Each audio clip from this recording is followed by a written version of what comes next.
before the year goes out.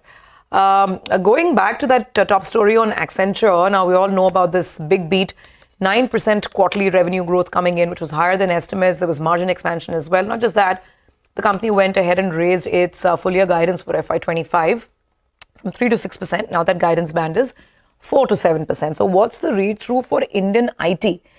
Abhishek Kumar, who tracks the space at JM Financial Institutional Securities, is with us. Abhishek, thanks for joining in. You know, your note was very interesting because if I'm getting it right, what you're saying is that this could actually not necessarily be positive for Indian IT because some of this strong growth could be coming at the expense of the larger Indian IT service providers, maybe some market share gains in favor of Accenture. So just expand on that point and tell us why you're not really, jumping from the rooftops with this strong Accenture beat. Yeah, hi. First of all, good morning and thanks for having me here. So you're right. What I feel is that, the large deal market has been very competitive and Accenture did flag that off, that they're seeing lower pricing through the quarter. And if we just do the analysis of market share of TCV, Accenture's market share has increased by almost 8 percentage point, year over year in the first half of this year. And we are talking about last 12-month deal, not just 1 quarter deal.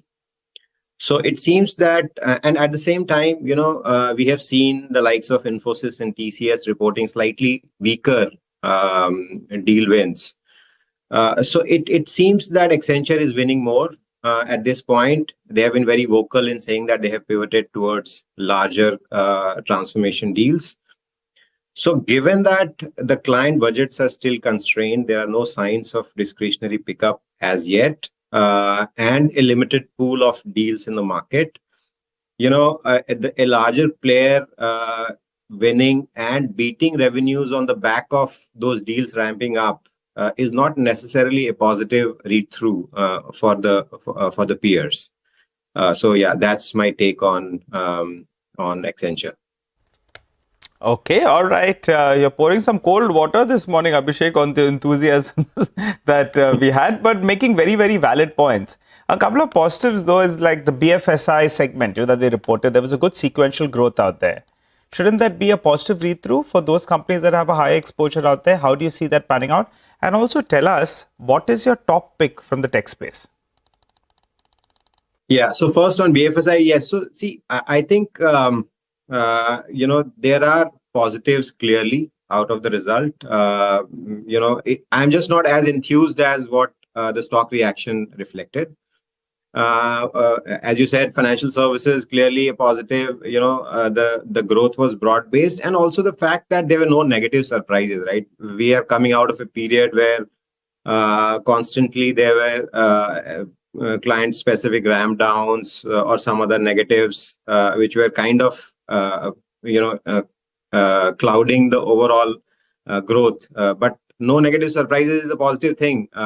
But it's not just all hunky-dory already. So that's on Accenture. In terms of picks, I think I would still stick with players where there is earnings resilience or valuation comfort. So among large cap, Infosys, Wipro, Tech Mahindra, we like. Mid cap, we like Persistent and Mphasis. All right, no, absolutely.